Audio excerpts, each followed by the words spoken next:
የኢትዮጵያ የልዕልናና የከፍታ ዘመናት ከቀይ ባህር መጉዶች ጋር የተጋመዱ ናቸው። በሀገሪቱ ጠላቶችና በህልውና መካከል ሲደረግ የኖረው የሞሸረግ ግብግብ ከዚሁ የባህር በር የባለቤትነት መብት ጋር በእጅጉ የተቆራኘ ነው።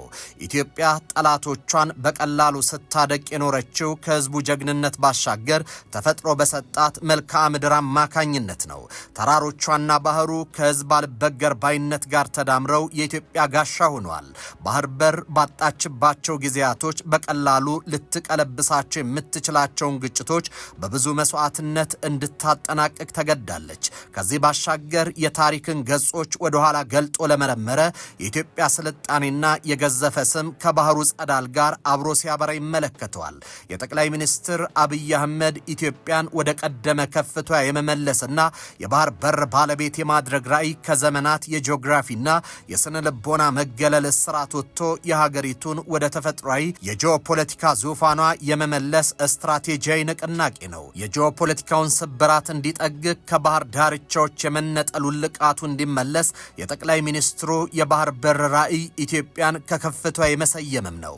ጥያቄዋ ከዛሬ 2 ዓመት በፊት ይፋ ይደረግ እንጂ ባለፈው 8 ዓመታት የመንግስት ቁልፍ አጀንዳ ሆኖ ሰንብቷል። የጂኦፖለቲካውን ስብራትን ለመጠገንና ከባህር ዳርቻዎች የመነጠልን ጠባሳ ለማከም የተነሳው ራዕይ ኢትዮጵያ በልዕልናዋ የማጽናት ታላቅ ዓላማ አለው።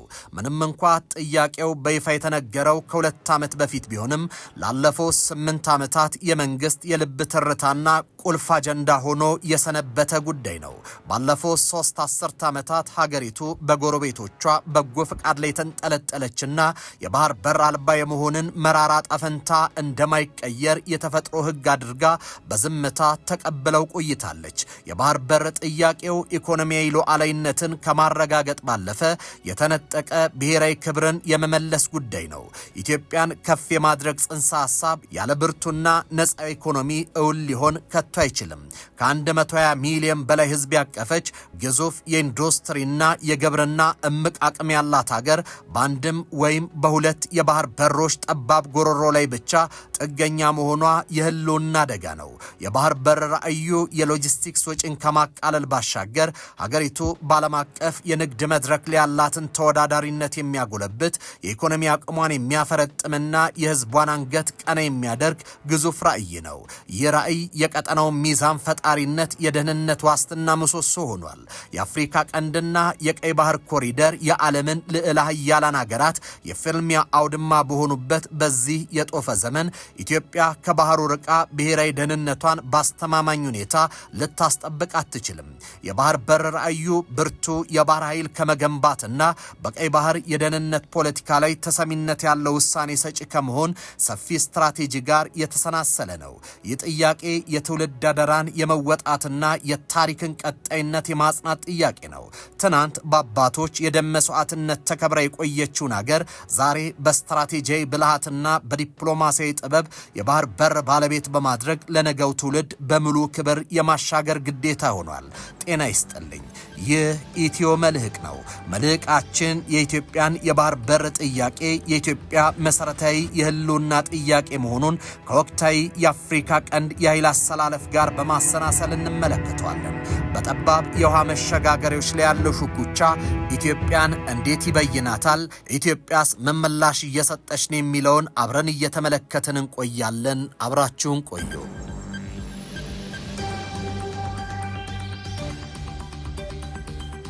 የቀይ ባህር ጉዳይ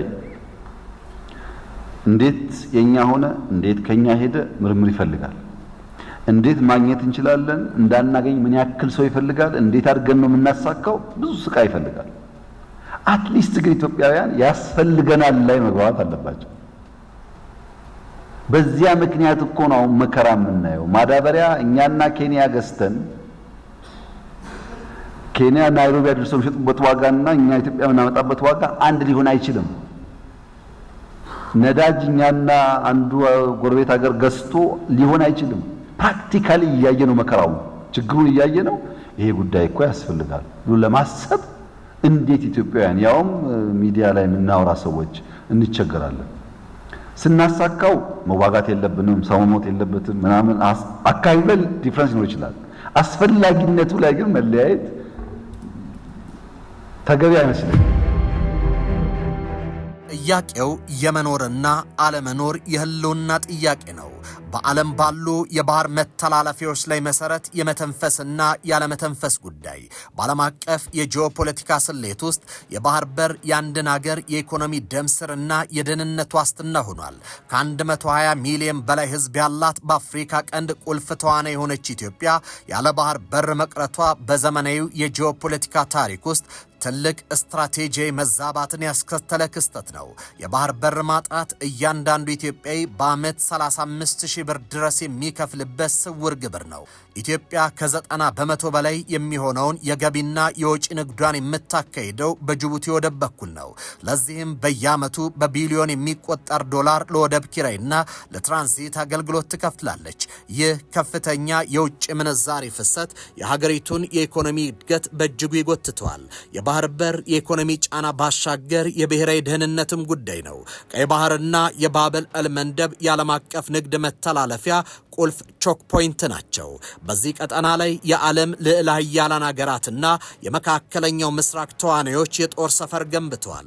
ኢትዮጵያ በዚህ ቀጠና አጠገብ ሆና የባህር በርና የባህር ላይ ተጽዕኖ አለማድረጓ ብሔራዊ ደህንነቷን በሌሎች ሀገራት በጎ ፍቃድ ላይ ብቻ የተመሰረተ እንዲሆን አድርጎታል። በኋላ የሚደረግ የደህንነት ስጋትን ለመከላከልና በቀጠናው ጉዳዮች ላይ ተሰሚነት ያለው ውሳኔ ሰጪ ለመሆን በቀጥታ ከባህሩ ጋር መገናኘት የግድ ይላል። የባህር ኃይል መገንባት ትሩፋቱ የንግድ መስመርን የመጠበቅ እድል መስጠቱ ነው። ሸብሮ አደሮች በሚያምሱት ቀጠና የኢትዮጵያ የንግድ መርከቦች የሚጠበቁት ባህሩ ላይ በመሰየም ብቻ ነው። እንደ አልፍሬድ ታየር መሃን ያሉ ታላላቅ የስትራቴጂ ምሁራን የአንድ ሀገር የኢኮኖሚ ጥንካሬ ከባህር ንግድና ያንን ንግድ ከሚጠብቁ የባህር ኃይል ጋር የተቆራኘ ነው ይላሉ። ኢትዮጵያ እያደገ የመጣውን ዓለም አቀፍ ንግድን ከሽብርተኝነት ከባህር ላይ ዘረፋና ከተቀናቃኝ ኃይሎች ጥቃት ለመጠበቅ አስተማማኝ የባህር ኃይል ማቋቋም ያስፈልጋታል። ይህ ደግሞ የባህር በር ሳይኖር ሊታሰብ አይችልም። የስነ ህዝብ ግፊት ዲሞግራፊክ ፕሬሸር በፍጥነት እያደገ ላለው የ120 ሚሊዮን ህዝብ የምግብ ዋስትናን ለማረጋገጥ ነዳጅና ማዳበሪያን ጨምሮ መሰረታዊ ቁሳቁሶችን በፍጥነትና በቅናሽ ዋጋ ለማስገባት የባህር በር ጥያቄ በይደር እንዳያድር ያደርገዋል።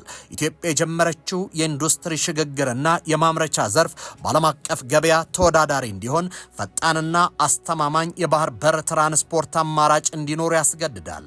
ይህ ያለ ባህር በር ባለቤት የሚታሰብ አይደለም። ለኢትዮጵያ የባህር በር ማለት ጂኦፖለቲካዊ መልህቅ ማለት ነው። ታሪካዊ ስህተቶችን በማረም ኢኮኖሚያዊ ጥገኝነትን በማስወገድና ቀጠናዊ ውህደትን በማፋጠር ረገድ የባህር በር ጥያቄ ትውልድ ተሻጋሪ የህልውና ጉዳይ ነው። ጠንካራ ብሔራዊ ደህንነትና ሉዓላዊነት ሊረጋገጥ የሚችለው ሀገሪቱ በኋላ ያላት የተፈጥሮ መብትና የስትራቴጂክ መዳረሻን ስታረጋግጥ ብቻ ነው። አንጋፋው የውጭ ጉዳይ ዜና መዋዕል አዘጋጅ ቲም ማርሻል የመልክዓ ምድር ኃያልነት በተሰኘው መጽሐፉ የተፈጥሮ መልክዓ ምድር ገጽታዎች የዓለም አቀፉን የፖለቲካ ፍኖት እንዴት በጽኑ እንደሚገዙት በጥልቅና በምልአት ይተነትናል። ምንም እንኳ በአሁኑ ዘመን የአሜሪካ የነጠላ ገናናነት ዘመን እያበቃ እንደ ቻይናና ህንድ፣ ብራዚል የመሳሰሉ አዳዲስ ኃያላን በዓለም የኃይል ማማ ብቅ ቢሉም መልክዓ ምድር ግን ዛሬም ነገም የሰው ልጅን የዕለት ተዕለት እንቅስቃሴ የሀገራትን ትስስር ውል የሚገራ ብርቱ ልጓም ሆኖ ዘመናትን ይሻገራል። ማርሻል 10 አበይት ካርታዎችን ዋቢ በማድረግ እንደ አየር ንብረት መዛባት፣ የውሃ ጥምና የቴክኖሎጂ ምርት ያሉ ዘመናችን ክስተቶችን የመልክዓ ምድር ዕዳዎችን እንዴት እንደሚያከብዱት ወይም እንደሚያቀሉት በሰፊው ያትታል። የእርሱ ዋነኛ የሙግት ማጠንጠኛ መልክዓ ምድር የሰው ልጅ የህይወት ጣፈንታና የታሪክ ምህዋርን ሙሉ በሙሉ ባይወስነውም ሀገራት ሊረማመዱባቸው የሚችሉትን ስልታዊና ፖለቲካ ጎዳናዎችን አጥብቆ እንደሚገድበውና አቅጣጫ እንደሚያስይዘው ማስገንዘብ ነው። እንደ ሰማይ ጠቀስ ተራሮች፣ ታላላቅ ወንዞች፣ አድማስ አቋራጭ በረሃዎችና ወሳኝ የባህር በሮች ያሉት የተፈጥሮ ጸጋዎች የአንዲትን ሀገር ራስን የመከላከል አቅምና የብልጽግና ተስፋ በማያወላዳ ሁኔታ ይወስናል።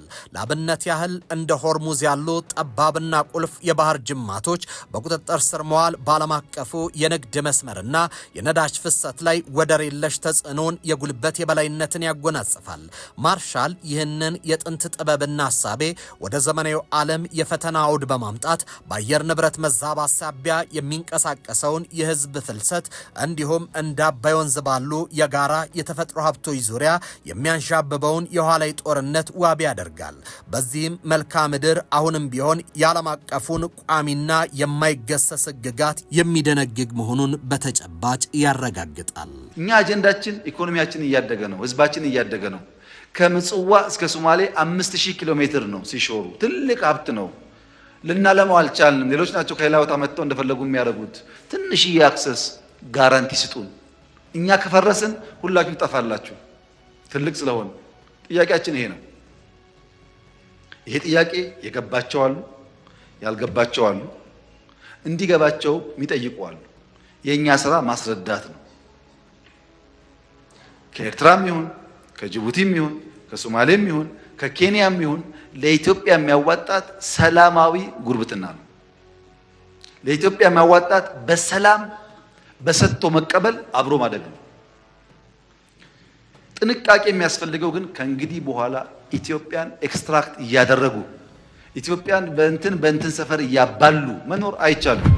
እንደዛ አይቻልም። የኢትዮጵያ የባህር በር ጥያቄ የኢኮኖሚ ጥያቄነቱ ተከታይ ነው። የባህር በር ለኢትዮጵያ የህልውና የሉዓላዊነትና የታሪክ ስብራትን የመጠገን ጥያቄ ነው። የኢትዮጵያ ታሪካዊ ጠላቶች ዋነኛ ስልታቸው ግዙፉን ዝሆን ማሰር ነው። ይህ ሴራ በዋናነት ሶስት መልክ፣ ሶስት የተሰናሰለ ገጽ አለው። የመጀመሪያው ጂኦፖለቲካዊ መቆለፍ ነው። ኢትዮጵያ የባህር በር ካገኘች የኢኮኖሚ ጡንቻዋ እንደሚፈረጥምና በቀጠናው ላይ ያላት ተጽዕኖ ፈጣሪነት እንደማይገ ጠላቶቿ ጠንቅቀው ያውቃሉ። ስለዚህም በቀኝ ግዛት ውሎችና በቀዝቃዛው ጦርነት የታሪክ አጋጣሚዎችን በመጠቀም ኢትዮጵያን በየብስ እንድትከበብ ላንድ ሎክድ የማድረግ ታሪካዊ ሴራ ተሰርቷል። ሲቀጥል የኢኮኖሚ ጥገኝነትን የመፍጠር ነው። መተንፈሻ የሌለው አካል ለሌሎች ጥገኛ እንደሚሆን ሁሉ ኢትዮጵያ ለወደብ ኪራይ በየዓመቱ በቢሊዮን የሚቆጠር ዶላር እንድትገብርና የኢኮኖሚ አቅሟ እንዳያድግ የማድረግ ፖለቲካዊ ሸረባ ነው። ሲሰልስ የውስጥ ትርምስ የመፍጠር ስልት ነው። ኢትዮጵያ ወደ ውጭ እንዳትመለከትና የባህር በር ትኩረት ላይ እንዳታደርግ ሁል ጊዜም በውስጥ ጉዳዮች በድንበር ግጭቶችና በርስ በርስ ጦርነቶች እንድትጠመድ ማሴር የታሪካዊ ጠላቶች የዘመናት ተግባር ነው። እናም የታፈነ ውሃ መንገዱን መፈለጉን አይቀርም እንደሚባለው ኢትዮጵያ ይህንን የታሪክ ግፍና የጂኦፖለቲካ ሴራ ለመስበር ተስፋ አስቆራሽ ትግል እያደረገች ትገኛለች። የኢትዮጵያ የባህር በር ራዕይ መሰረታዊ ምሰሶ የጋራ ብልጽግናና ሰጥቶ መቀበል ላይ የተመሰረተ ነው። ይህ አካሄድ ኢትዮጵያን በታሪካዊና ጂኦግራፊያዊ ምክንያቶች ያጣቸውን የባህር መውጫ የጎረቤት ሀገራት ጥቅምና ሉዓላዊነትን ያከበረ ጥያቄ ሆኗል። ጥያቄው የጋራ ተጠቃሚነትን በሚያረጋግጥ ዲፕሎማሲያዊ መንገድ የመፍታት ጥረት ነው። ኢትዮጵያ የምታቀርበው የባህር በር ጥያቄ በጉልበት ወይም በወረራ ሳይሆን ለቀጠናው ሀገራት የሚተርፍ የኢኮኖሚ አማራጭ ማቅረብ ላይ ተመስርቷል። ይህ ጥያቄ የኢትዮጵያን ግዙፍ ፕሮጀክቶች ጭምር ድርሻን የማቅረብ እውነትን ለአብሮነትና ለጋራ ተጠቃሚነት የተሰጠ ስፍራን የሚያሳይ ነው። ከዚህ ባሻገር የኢትዮጵያ የባህር በር ባለቤትነት ጥያቄ መተባበርን መሰረት አድርጓል። ይህ መርህ የባህር በር ባለቤት የሆኑ ሀገራትን ከኢትዮጵያ ግዙፍ ገበያና የኢንዱስትሪ ምርት ተጠቃሚ እንዲሆኑ በማድረግ በመካከላቸው ያለውን ጥርጣሬ ወደ ስልታዊ አጋርነት ለመለወጥ የሚያለመ ነው። በታሪክ መም ላይ ወደ ኋላ ለተጓዘና ታሪክን ለተመለከተ የባህር በር ጥያቄ የግጭት መንስኤ ሳይሆን የትብብር መድረክ ሆኖ ታይቷል። ቦሊቪያና የቺሊ የባህር በር ጉዳይ ባይቋጭም በሁለቱ ሀገራት የተደረሰ ስምምነት ግን የባህር በር ላይ መተባበር እንደሚቻል ማሳያ ነው። ታሪክ እንደሚያስረዳን ቦሊቪያ በ19ኛው ክፍለ ዘመን በፓሲፊክ ጦርነት የባህር በሯን ብታጣም በቀጣይ ዓመታት ከቺሊ ጋር ባደረገችው ድርድር በቺሊ ወደቦች ማለትም እንደ አሪካና ወደብና አንቶፋጋስታ ላይ የቀረጥና ነፃ የሉዓላዊነት መተላለፊያ መብት አግኝታለች። ምንም እንኳ ጥያቄው አሁንም ቀጣይነት ቢኖረውም በንግድ ረገድ ቦሊቪያ የራሷን የጉምሩክ አስተዳደር በቺሊ ምድር ላይ እስከ ማቆም የደረሰ ሰላማዊ የትብብር ስምምነት አላት። የፖላንድና የጀርመን ስምምነት ሌላኛው የባህር በር ላይ የተደረገ ስምምነት ነው። ከአንደኛው የዓለም ጦርነት በኋላ ፖላንድ የባህር በር እንዲኖራት የዳንዚንግ ኮሪደር ተፈቅዶላት ነበር። ምንም እንኳ ይህ የታሪኩ ስብስብ ቢሆንም በዘመናዊው አውሮፓ ግን ሀገራት በሰጥቶ መቀበልና እንደ አውሮፓ ህብረት ባሉ በጋራ የንግድ ቀጠና ስር ሆነው ያለ ድንበር ገደብ ወደ ባህር በር የመድረስ መብታቸውን አረጋግጧል። ሌላው የዲሞክራቲክ ሪፐብሊክ ኮንጎና የአንጎላ ስምምነት ነው።